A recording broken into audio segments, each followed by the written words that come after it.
Salut, à la veille de la fête du cinéma, je vous propose le plus beau casting de tous les temps, 36 étoiles en 20 minutes. 36 invités qui ont fait le succès du journal du mercredi, de Mickey Rourke à Béatrice Dalle, de Warren Beatty à Emmanuel Béard, de Gérard Depardieu à Jodie Foster, de Pedro Almodovar à Sharon Stone, etc., etc. Les voici tous, avec Nicolas Plisson, Maristine Popper, Violette Mernou, Stéphane Gâteau, Stéphane Correa et Godwin Jadja et les équipes techniques qui ont bien bossé avec moi. Je leur dis merci et on commence pour le plaisir avec Sharon Stone. Comment vous comportiez-vous l'un envers l'autre avant et après ces scènes d'amour? I think there's a first awkwardness for like 15 or 20 minutes. And I think while I have the crisis over how big my behind is every day. Pourquoi? Parce que... I don't think any woman totally loves her body. And when you know that anybody with $7 is going to see it, it's pretty frightening. Sur le tournage du film Le Syndrome chinois, un journaliste vous a demandé ce que vous trouviez de mieux chez Jane Fonda et vous avez répondu c'est son cul.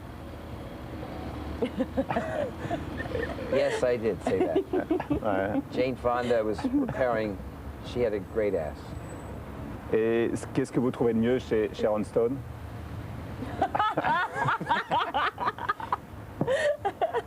Well, I made my comment about Jane Fonda not in her presence, but I would say that the overall package of Sharon is quite complimentary. The overall combination.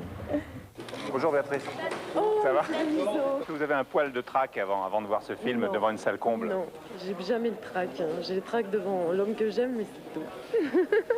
Est-ce que vous vous souvenez de la première critique que vous avez eue dans les cahiers du cinéma? Très bien, on ne peut pas l'oublier. On ne peut pas l'oublier, c'était en 1960. Et on disait, souvenez-vous bien de Claude Lelouch, vous n'en entendrez plus jamais parler. Voilà. Et vous en êtes à votre 33e film. Et j'en suis à mon 33e film. C'est la première fois que je rentre dans la cage, hein, quand même, aussi, avec un tigre. Vous aussi. Vous faites semblant d'être détendu, mais bon. En général, c'est un univers qui me détend, qui me relaxe. Il n'a pas l'air d'être vraiment d'accord. Non. Est-ce que cette cage au faux vous rappelle parfois le monde du cinéma? Non, je trouve que les tigres sont moins cruels que certains requins de notre milieu. Amour? El amor a mí me parece una inseguridad necesaria. Le sexe? Le sexe, higiene. La pasión? La pasión es básicamente un combustible. Le péché? Pues el pecado no tiene ningún significado para mí. Yo ni peco ni siento tentaciones. Mais vous êtes un saint, là. Un santo. Sí, me parezco bastante a un santo. Dans La Vouivre, vous étiez totalement nu. Dans Jésuite Joe, à moitié. Et dans le prochain, ça sera col roulé, alors.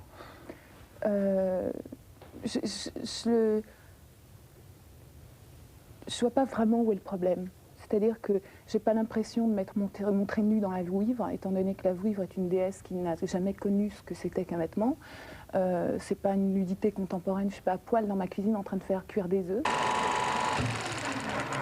La médiatisation qui est faite sur vous maintenant, bon, c'est première télé, il y en aura d'autres. Ouais. Vous serez certainement très, entre guillemets, recherché. Comment allez-vous le vivre, ça? Est-ce que vous savez comment vous allez faire? Recul.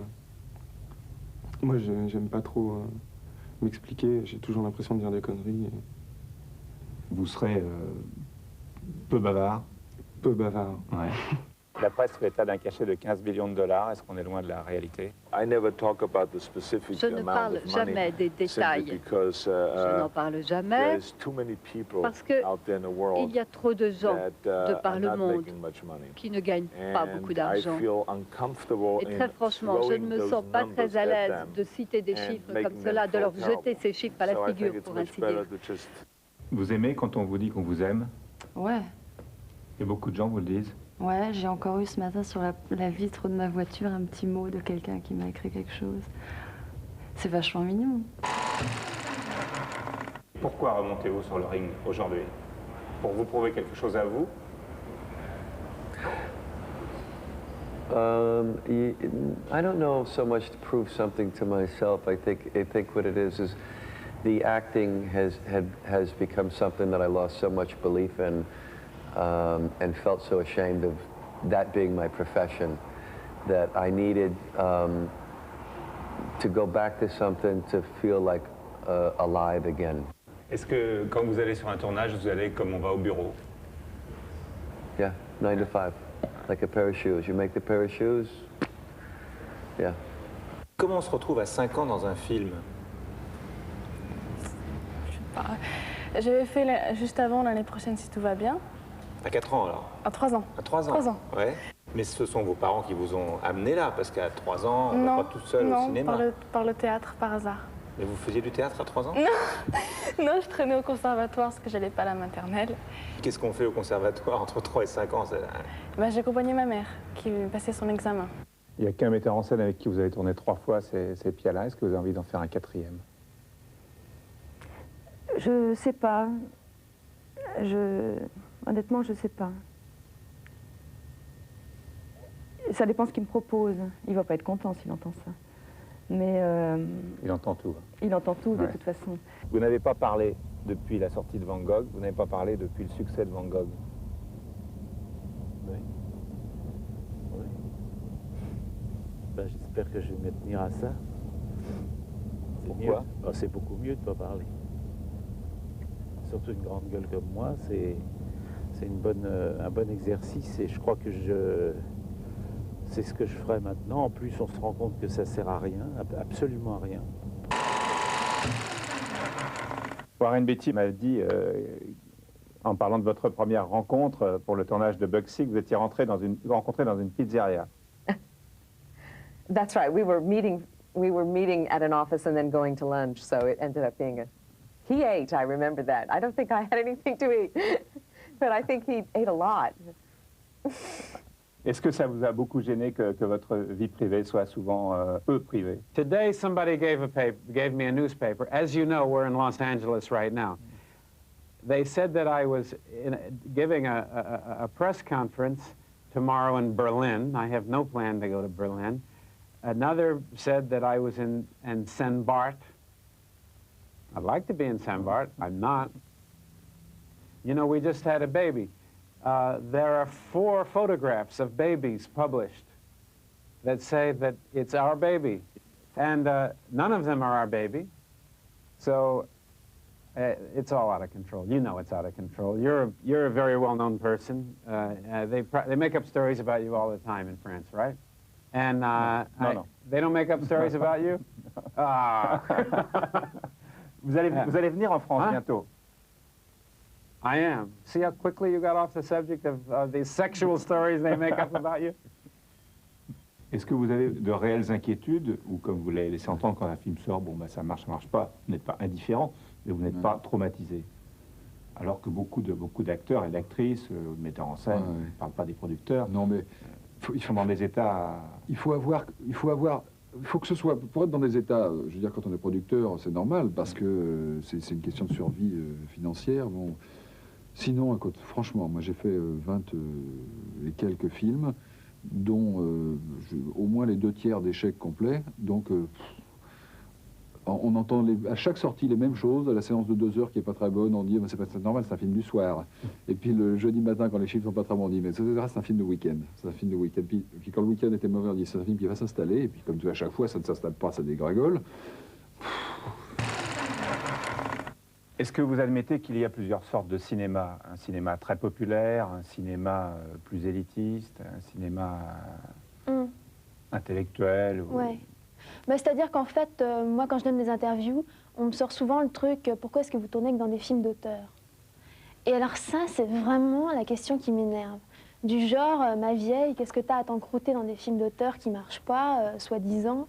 Et ça veut absolument rien dire, parce que est-ce que Bertrand Blier est un auteur? Oui, Bertrand Blier est un auteur. Et c'est pourtant un metteur en scène qui fait des films qui font 1 million d'entrées.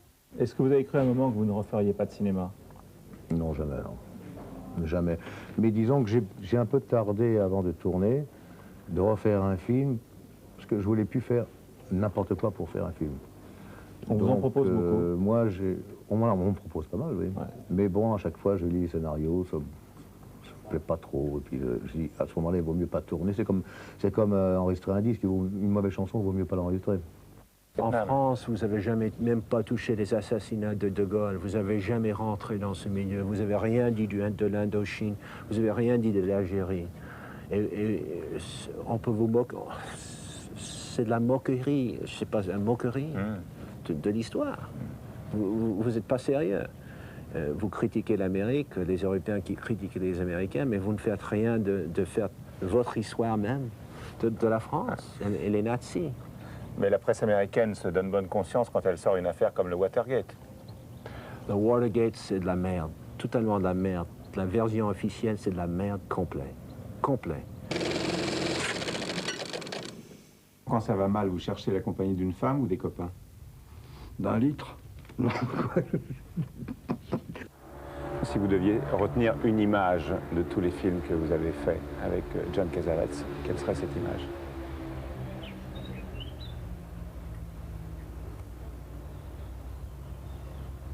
I don't think I have words for it. The whole thing was such an adventure. I just remember all of us laughing and eating spaghetti at our house and going back to work and working late and working early, working like obsessed people, which we all were. And it just is years and years of that. And I like to remember it that way. Votre carrière a décollé très violemment à partir de Greystoke. Ouais. Vous pensiez à quoi à ce moment-là?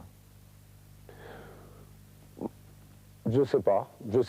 D'abord, je pense qu'on s'attend jamais à ce qui peut arriver ou à un acteur ou à quelqu'un du show business en général. Je pense qu'on fait les choses avec son cœur et puis si ça marche, ça marche. Puis si ça marche pas, on continue. À partir du moment où on a réellement une passion pour ce qu'on fait, c'est pas le fait que ça marche pas, que ça marche moins ou que ça marche plus ou que ça repart qui font qu'on s'arrête. Parce que sinon, ça veut dire que le seul moteur, c'était la gloire, l'argent, le fait d'être connu et des choses comme ça. Et je pense qu'il n'y a pas un acteur ou un chanteur qui décide de faire ce métier en se disant « Ah, moi, je fais ça uniquement pour être connu ». Quel est l'instant le plus fort? Est-ce que ça va être le soir de la première représentation, juste au moment des 3 coups?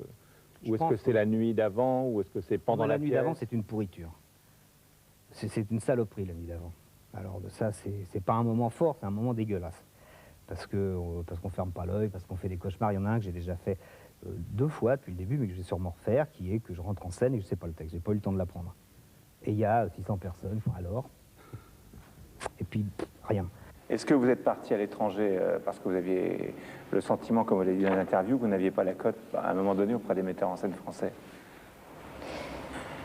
Un petit peu, c'est-à-dire que ça n'a pas été un calcul de ma part, j'ai simplement lu les scénarios qu'on proposait et puis j'ai fait ce que j'estimais mieux, mais il se trouve que par hasard c'était des films étrangers plus que les films français, mais ça n'a pas été du tout une décision de ma part que de dire non, maintenant je tourne à l'étranger ou un snobisme quelconque, c'était simplement ce que je pensais être le mieux. Alors j'ai beaucoup tourné, j'ai été dans beaucoup de pays différents, ça m'a beaucoup servi. Vous n'avez jamais Ça m'a beaucoup servi aussi à me dire que finalement j'aime bien tourner en France. Quel est le film le plus cher que vous ayez produit? On parlera de l'amant après. Et quel est le film le moins cher que vous ayez produit? Le plus cher, c'est Valmont. Donc c'est le film le plus cher que j'ai jamais produit et c'est le plus gros échec que j'ai jamais eu. Et les films les moins chers, je sais pas, mais ça remonte aux années 70, donc les prix n'étaient pas les mêmes. Je sais pas, L'Enfance nue, Céline et Julie en bateau, même Le Vieux aimé l'enfant, mais aujourd'hui Le Vieux aimé l'enfant, je sais pas ce qu'il coûterait. Le Valmont, sur Valmont, vous avez perdu combien d'argent? 80 millions. Alors comment on fait après? Non, c'était avant, hein, parce qu'après, je ne sais pas. Mais avant, il y avait eu l'Ours, il y avait eu Jean de Florette, il y avait eu Ciao Pantin. Vous distinguez 2 fidélités, il y a la fidélité du cœur et la fidélité physique qui est différente. Si vous voulez me demander si je suis bigame, tout de suite, je dis oui. Oui. Et vous avez toujours eu besoin de ça? Toujours, oui. Ouais. C'est pourquoi vous vous êtes posé la question de temps en temps, ça? Mais je ne me pose pas la question, parce que c'est une chose parce que j'aime, parce que ça fait partie de ma vie, parce que ça me plaît, parce que j'en ai besoin, parce que j'aime ça, parce parce que j'aime les femmes, parce que j'aime l'amour, parce que j'aime le faire, j'aime le pratiquer, ça me transcende, ça me fait vivre. Jodie Foster, Le Petit Homme a été écrit pour vous. Non. Et on a l'impression aussi que ça a été écrit par vous. Non, toutes ces deux impressions sont fausses. Totalement fausses. Et vous, vous étiez comme ça? Non, pas vraiment. Excusez-moi de pincer tous vos ballons. Que pensez-vous de la chanson Black or White de Michael Jackson?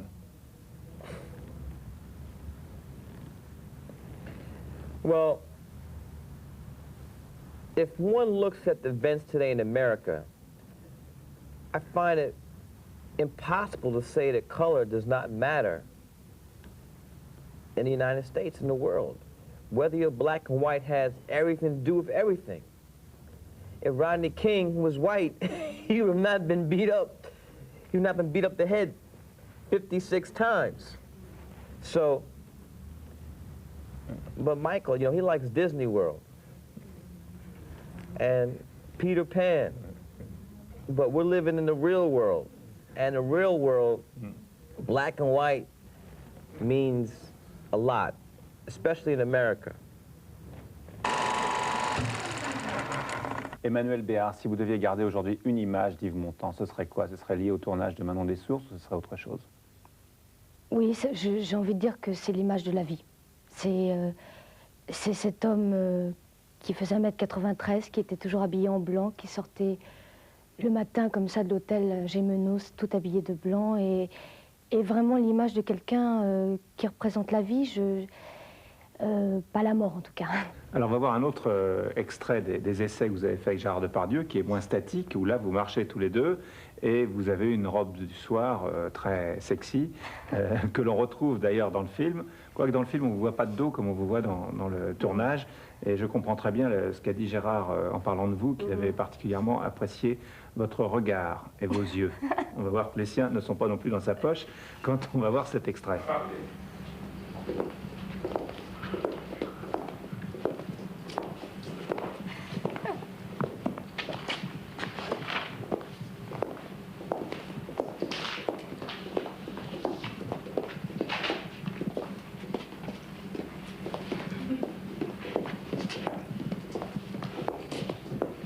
Tu vas marcher normalement? Je marche normalement.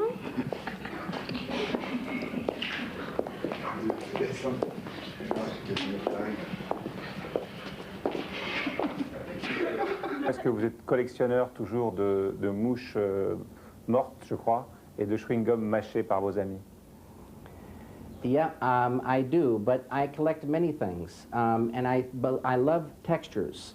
And it's strange when you have the name Dead Fly, but if you erase the name and just look at the texture, unbelievable detail, strange shapes, a world unto itself in terms of texture and design, or a piece of gum, a strange pink color, folds like a brain. And malleable, you know, it's a fantastic thing.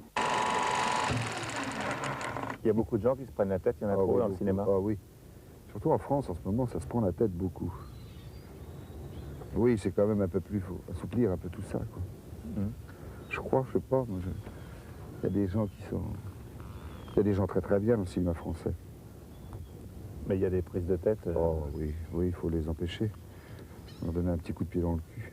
Vous le faites de temps en temps? Non, non, non, c'est pas mon boulot. Vous préférez qu'on t'appelle Depardieu ou Depardieu, comme le font les Américains? Les deux, c'est pas un problème du moment.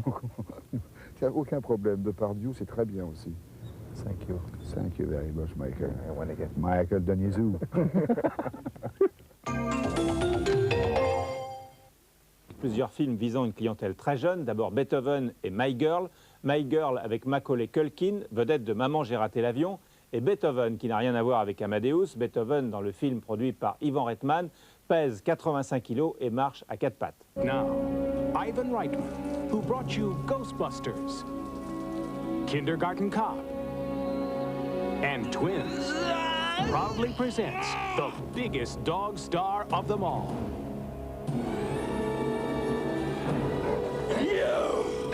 Beethoven.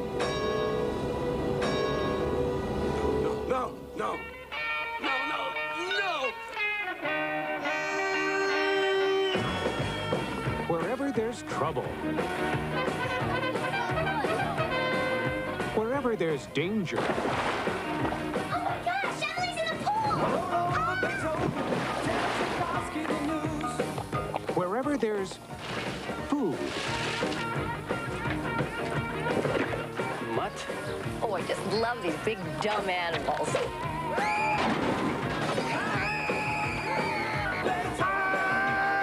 Beethoven. Elle, c'est Veda Saltenfuss, ma meilleure copine. Veda et Thomas se rencontrent. Les filles ne l'aiment pas beaucoup. D'ailleurs, j'ai pour habitude de ne m'entourer que de gens intellectuellement stimulants. Et les garçons ont un peu peur d'elle. D'accord, vous l'aurez voulu. Mais avec elle, on s'amuse comme avec personne. Pourtant, cet été, les choses vont changer pour tout le monde. T'as déjà embrassé quelqu'un? Non.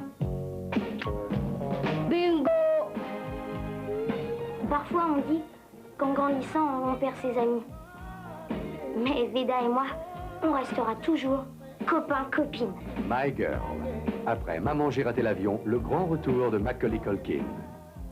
Le film français de la semaine est signé Georges Lautner. Il rassemble de grands talents comiques, Michel Serrault, Michel Galabru et Daniel Prévost, ainsi que la maman du réalisateur, René Saint-Cyr. Titre du film, Room Service. Voilà, il y a deux façons d'être riche. Le loto et les mauvais coups. Nous allons plumer Fernand. 5 milliards, Madame la Comtesse. Est-ce que je suis une fée? Jeanne, où as-tu mis ton bulletin de loto? Je suis pas jeune. Je suis pas jeune. Je suis Fernand, boulanger de Moussy-sur-Prout.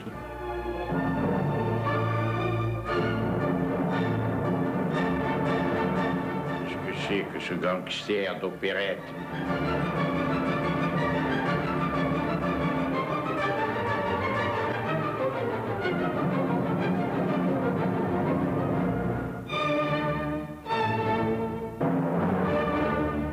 Deux productions américaines, Video Kid et Doc Hollywood. Video Kid avec en vedette des jeux vidéo, considérés comme une vraie thérapie. Les physionomistes reconnaîtront Christian Slater dans le rôle du grand frère, qui débuta comme petit moine dans Au nom de la rose de Jean-Jacques Hano. Dans Doc Hollywood, vous êtes obligé de reconnaître Michael J. Fox, héros de Retour vers le futur. Le voici entouré de Judy Warner et de Bridget Fonda, la nièce de Jane.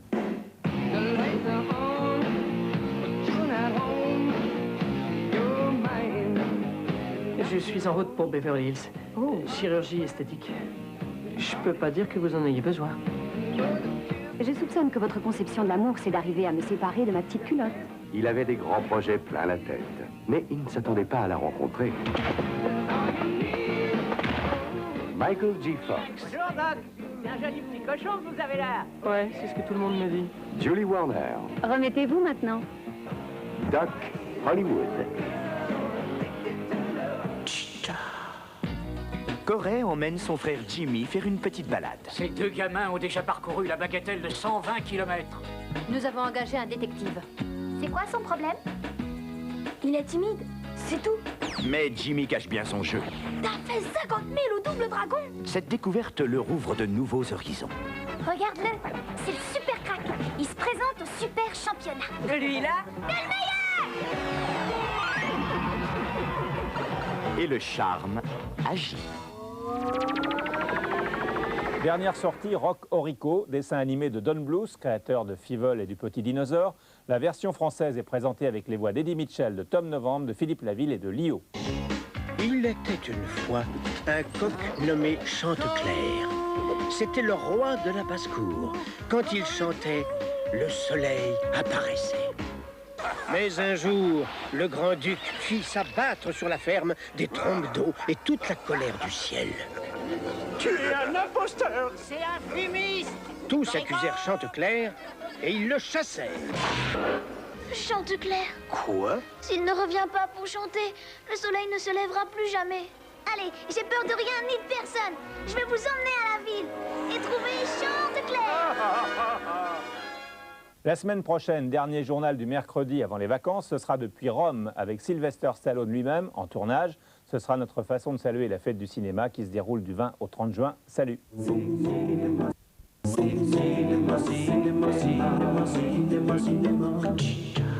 Salut, dernier journal du cinéma ici à Rome, à Cinecittà, dans les studios les plus chargés d'histoire en Europe. C'est ici que Sylvester Stallone tourne Cliffhanger. Voici le siège de Stallone. Regardez maintenant, voici l'acteur, il est mon dernier invité. You're looking for me over here. Not you.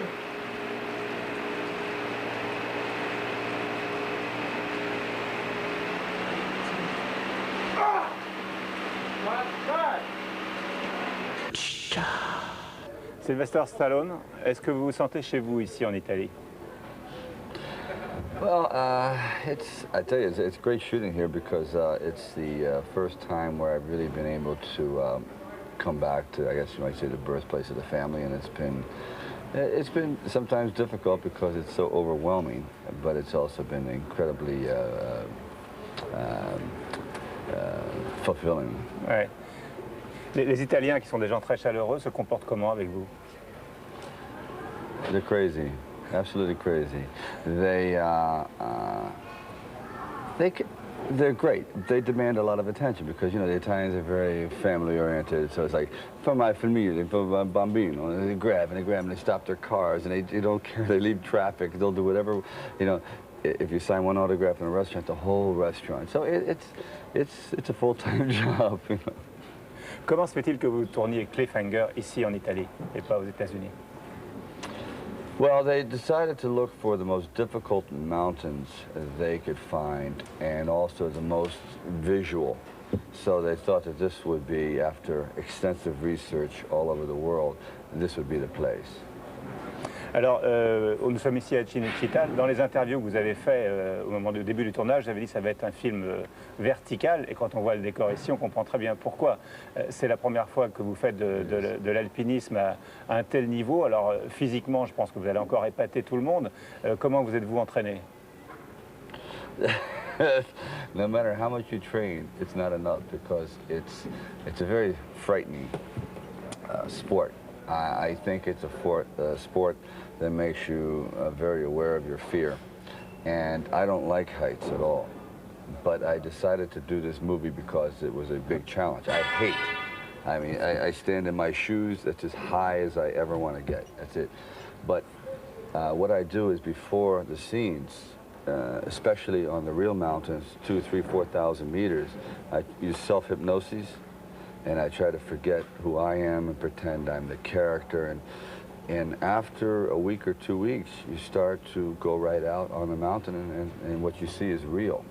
After this movie, I will never do it again. I'll never be on a mountain as long as I live. Vous avez fait beaucoup d'exploits avec beaucoup de succès au cinéma.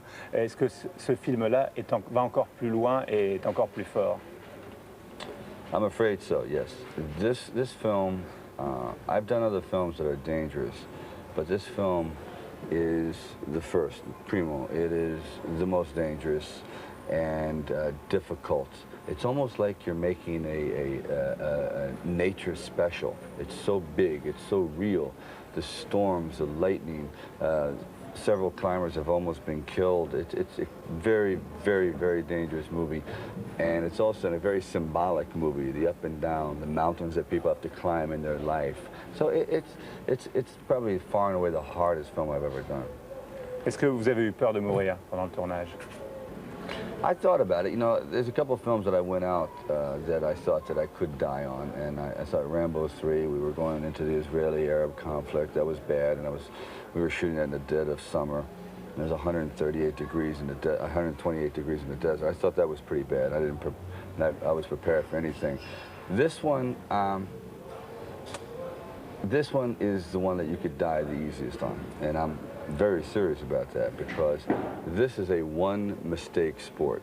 You just slip and it's over. It's not like you fall, you die. It's very dangerous. And what you see in this movie is very real because I wanted to, if I did this, I didn't want to do all phony stuff. 80% of the movie is really on the mountains, and I just, but it's very dangerous.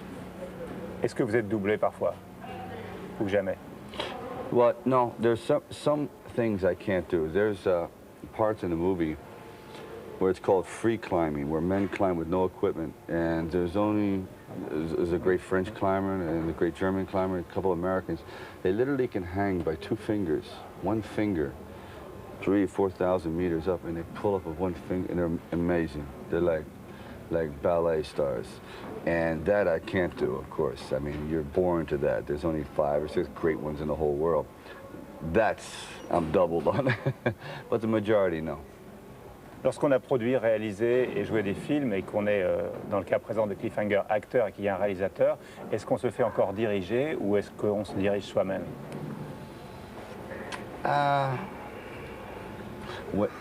I enjoy being directed very much. I think that of all the, I know some people may be upset about this, but of all the positions on a movie, director, producer, writer, actor, I think acting is the easiest because if you have a great director and a great writer and a great producer, you just perform.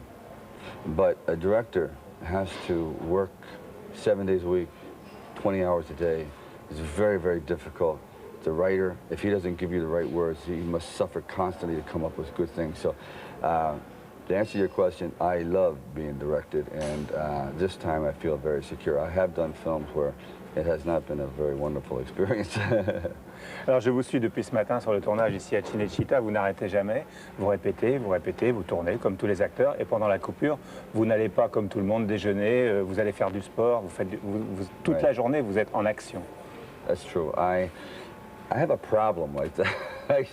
I don't rest enough. I really don't. I feel like I want to put as much into a day as possible, and sometimes I just fall apart. I can't move for 2 or 3 days because I'm just exhausted. But in this film, you're right, I don't have time to eat because during the lunch I have to exercise and practice climbing, and it's a full-time job. It really is. Quand vous tournez, vous ne faites que ça. Il n'y a que ça qui compte. Certain films have been extremely special to me. Some films I don't think you become as emotionally involved with. It's like relationships. Some of your great loves and some were just affairs. I think that for the past couple years, I've tried something different, and it was all right, but it's not what I think I do maybe best. So I was looking for a film that was the most difficult and also a film that was very symbolic to me, which is climbing. So climbing the mountains in your life and climbing the mountains in reality. So in this kind of film, it's 1,000%, 1,000%, nothing else counts. And if the director wants me to do it 50 times, I do it 50 times. Because I want to finish this film with no regrets. I want to say I gave 100%. So this is a big love affair here. Dans votre carrière, vous allez de plus en plus haut, et là, c'est une vraie image. Après, vous irez où pour nous épater plus? Like I said, after Rambo and the Rockies, I was very fortunate to do things that were very special. And after those, I did things that were disappointing. They just weren't. It seemed like I couldn't get that excitement again. You know, life is all up and down, so it went down. And I went, well, after this one, I think is the best of this nature, man against the elements movies. I think that's the best. But the next one, The Demolition Man, which I'm doing with Warner Brothers, is with the European director, I think is going to be so incredible because it takes place 30 years in the future, but it's being done so realistically, so incredibly well, that everything is being designed, from new cars, the ashtrays, the way people, everything. It's going to be like Blade Runner or like Alien 1. It's going to be something very, very special. So I want to do whatever films I do for the rest of my life. I hope to really find things that are extremely unusual, but also people that entertaining. See? Then someday I'll get to play a killer and whatever and have fun, you know, or you know, like get to do a film like Basic Instinct or something where I can, you know, show the real me. Ouais. Vous auriez accepté le rôle de Michael Douglas dans Basic Instinct? Oh yeah, for sure. I live it every day. That's my life. Bien. Le public a une image de vous qui s'identifie comme tous les acteurs, et pour vous, comme c'est beaucoup plus fort, c'est encore plus vrai au rôle que vous jouez. Et on pense toujours que vous êtes un acteur, surtout un acteur d'action, et on pense que vous êtes un homme d'action et que dans votre vie, c'est surtout l'action et le sport qui comptent. Cette image, je pense, n'est que partielle de ce que vous êtes. Est-ce que ça vous choque? Est-ce que vous voudriez qu'on sache vraiment mieux qui vous êtes? Parce qu'on ne sait pas bien qui vous êtes. I think it's, at one time, I was desperate to be understood. And even though I write most of the films I'm in, I've written 3 books and whatever, I'm never perceived as a person who basically uses his mind more than his muscles. But that's how I got here. I got into this business through intellectual endeavor, writing and so on and so forth.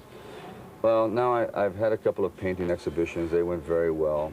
And the point is, recently in France with Jack Lang, when I received that award, that to me was the highest compliment I was ever paid when I received the Arts and Letters Award by Jack Lang from the French Ministry. I don't have to prove anything anymore. I mean, to be honored by, especially in France, which is, a very intellectual country, and they're not given to just giving awards away for fun. I mean, they're pretty serious about it. That did it. So that to me was the end of my need to prove myself. If people don't want to really understand who I am, it's okay. I know who I am. Est-ce que vous avez toujours l'intention de faire un film sur la vie d'Edgar Poe? Well, I'll probably end up directing or producing it because I'm getting too big to play Poe. Either that or I'm getting too old or much older to play Poe. I think that maybe some other actor could probably do it better. Ma femme, Gabrielle.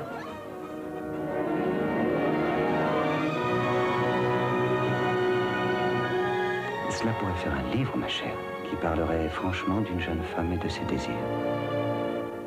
C'est un jeu dont votre époux est très friand. Un jeu? Qui est Claudine? Hein? C'est moi. Les filles ne sont pas censées écrire ce genre de choses. C'est vrai. Il a fait quoi? Il m'a offert de jouer le rôle de Claudine. Arrêtez! Ça suffit maintenant! Alors mets nos 2 noms sur la couverture. Je ne peux pas. Pourquoi? Il est ouvertement question de sexe. Où vois-tu du sexe? Nombreux sont les moments où j'ai craint de ne jamais voir le livre terminé. Nous en avons vécu des choses ensemble, Claudine et moi. J'aimerais vous présenter à tous le vrai auteur des livres sur Claudine. Gabrielle Colette.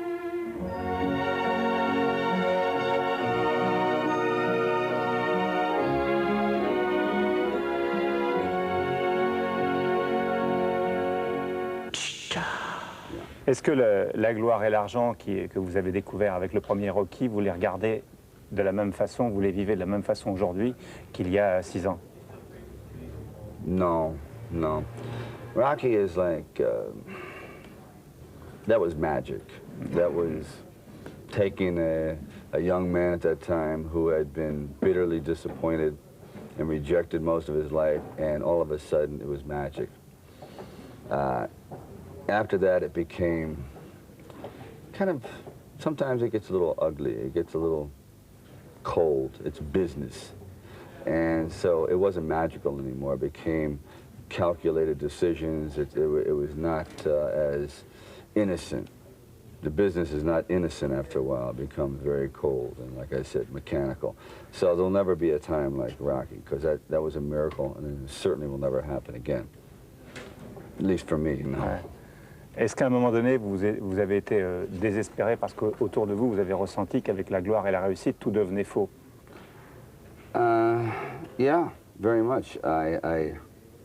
But after a while, I became false too. You think that you are above it, and you criticize people. Say, how could you become so full of your own hype, and how can you be so, quote, Hollywood? And before you know it, you're doing the same thing yourself. It's like an addiction. So in my 15 years, I've made every mistake that an actor can make. So I've learned a great deal, and I learned that success is like the strongest narcotic in the world. It's the greatest seducer in the world, and it makes you do things that sometimes are not very noble. It'll make you become very jealous and envious, and you want more and more and more. It's like a drug.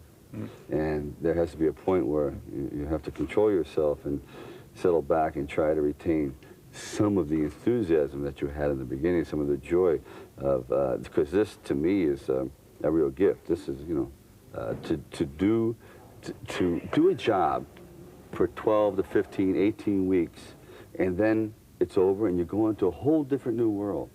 I mean, it's really, it's an amazing business like this, and so I really, really enjoy it. At one time, it became very, movies, and it's crazy. You become like egotistical. Now I look back and say, it's incredible. Look at this. It's like actors are nothing but, you know, old children. They're just old children. It's a great job. Quelles sont les valeurs essentielles qui comptent dans votre vie aujourd'hui? Well, I guess to me, the character of Rocky was everything that I wished I could be. That is about as noble, and so what he was is he was noble, he was honest, he was gracious, and he was selfless. The ultimate definition of love was literally putting an ideal above your own personal safety, putting someone else first. That's the ultimate statement of love. So if you look at Rocky, that to me is the perfect guy, you know, in this sense. He wasn't intellectual, but we're talking about morals, morality. Unfortunately, that's not me, that's Rocky. Il y a beaucoup d'acteurs qui sont que les politiques essayent d'amadouer, d'avoir à leur côté. Je pense que ça devrait être le cas pour vous en permanence. Est-ce que vous vous sentez proche des politiques? I tell you, I do for a while, and then the politics change, and I become so disappointed. And the difficulty with politicians is, unfortunately, to get to where they are, they've had to make a lot of deals with the devil. They've had to make a lot of promises, and they cannot be totally free. They can't be honest. You owe favors, and once you owe somebody, you cannot be for the people. You have to be for the people that helped you first, the people that gave you money, and then for the people. And it's real difficult. That's why this race in America is so interesting right now, because you have a politician that has no favors with anybody, doesn't owe any, like Perot, doesn't owe any money, doesn't owe anybody any favors, to which everyone's very afraid of him. I think it's great. Alors nous sommes ici en Italie, on l'a dit au début de cet entretien, où vous avez des origines du côté de votre père. Je crois que si on cherche bien du côté de votre mère, il y a des origines françaises. Vous n'êtes pas obligé de me répondre oui et pour faire plaisir aux téléspectateurs français, mais je pense que c'est vrai. Est-ce que vous vous sentez un peu proche de la France? C'est vrai que vous avez eu un accueil chaleureux quand vous êtes venu au César, que vous avez été récompensé par Jacques Lang. Vous avez rencontré le président Mitterrand. Est-ce que vous vous intéressez à la culture française? Est-ce que vous parlez même un peu le français? A little bit. I went to school in Switzerland, so I learned a little French, but I certainly am not brave enough to speak it, because I know that Europeans, if you don't speak it well, you might as well shut up. So, if I had a choice, I'd probably live. If I lived in Europe, I'd live in France. There's just something about the ambiance and the culture, and I love the sound of the language. I love the Italians. I mean, and I enjoy being here. But if I had a choice, I would live there. And I'm sorry if the Italians get angry, but it's the truth. And the reception I got there is, it was nice. I mean, I got a better reception there than I do in my own country, which I felt was extraordinary. So I think I owe a debt there. And again, I don't have to compliment anyone falsely. I feel that way, I really do. If I had the choice, I would live there if I were living in Europe. It's just something, I don't know what it is, I just seem to be drawn towards it. Because my grandmother went to the Sorbonne, my great-grandmother, one of the two, And I don't know, I just feel a kinship. It's like I've been there before. I think I was beheaded in France or something during the Revolution, or something, I don't know. I was there somewhere, somehow. Je ne sais pas si vous avez recours à la psychanalyse, mais qu'est-ce qui la remplace si vous n'y avez pas recours? Est-ce que c'est le cinéma, la peinture, l'action, l'écriture? I tell you, great debates, just conversation, usually especially male-female debates. I love these. These they go on for hours about the difference between men and women, the war of the sexes. That to me is fantastic therapy, because you talk for hours and nothing ever changes, but you let it all out, you know. So that to me is my therapy. Second of all, I think for personal demons, for the monsters inside, painting is great. And the ultimate form of is, I guess, painting even more, because acting is not as pure. Acting, you're not being yourself. You have to play a story. You have to do what you're paid to do and what you have to say. Painting is free. You can do whatever you want. And the freest form, of course, is just yourself, conversation with other people, and I mean, that's when you really pour forth your philosophies, and that's the best. Because everyone's philosophy is so full of shit, so much bullshit. It's really funny. You know, you change. One day he says one thing, next day, wait a minute, you said last week you believe this, now you believe that. That's what's so interesting about debating with people. It's always changing. Alors, juste une question sur les femmes. Est-ce que vous les connaissez de mieux en mieux ou de moins en moins bien? Est-ce que vous les comprenez plutôt de mieux en mieux? Est-ce que vous les comprenez de moins en mieux? Oh, no, absolutely, less and less. I mean, I understand that I will never understand them. I understand now that I will never understand them. If I live to be 5,000 years old, I will know not 1% more than what I know now. The man will be on the moon, will be in space, will be living on every planet, will still not figure out why men and women cannot see eye to eye. But that's what makes it interesting.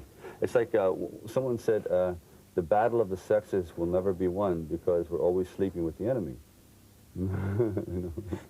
Alors, dernière question, ce sera du cinéma. Quelle est si vous deviez choisir une séquence parmi tous les films que vous ayez faits, celle que vous préférez ou que vous garderiez dans une vidéothèque, ce serait laquelle? I would have to say probably the love scene from when Rocky meets Adrian and he goes out on the date and he takes her home and he kisses her, and then she becomes a woman that night and he becomes a man. They find each other. That to me is like one of the more perfect sequences I've done. It's like 4 scenes that just work beautifully. Merci beaucoup. Thank you. Nice to see you. Merci. Bye. Merci. Au revoir. I should go. Don't go, please. Don't go. Don't go. Don't go. Don't go. Do me a favor. What? Take off these glasses. You have nice eyes, you know. Do me another favor.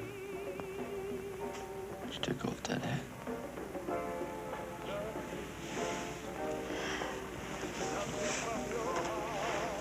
Always knew you was pretty. Don't tease me. I'm not teasing you. I ain't teasing you. Just, I want to kiss you. You don't have to kiss me back if you don't want. I want to kiss you.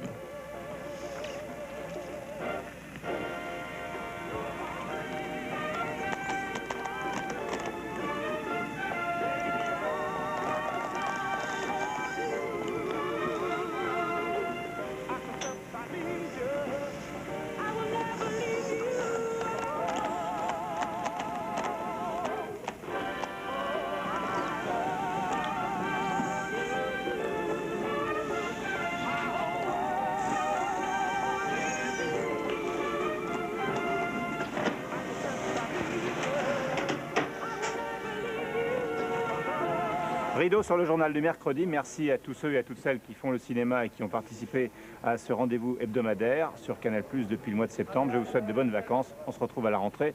Et j'ajoute aussi un grand merci à tous ceux et à toutes celles qui travaillent avec moi depuis 1 an sur cette émission. Au revoir, bonnes vacances. Cinéma, cinéma, cinéma, cinéma, cinéma.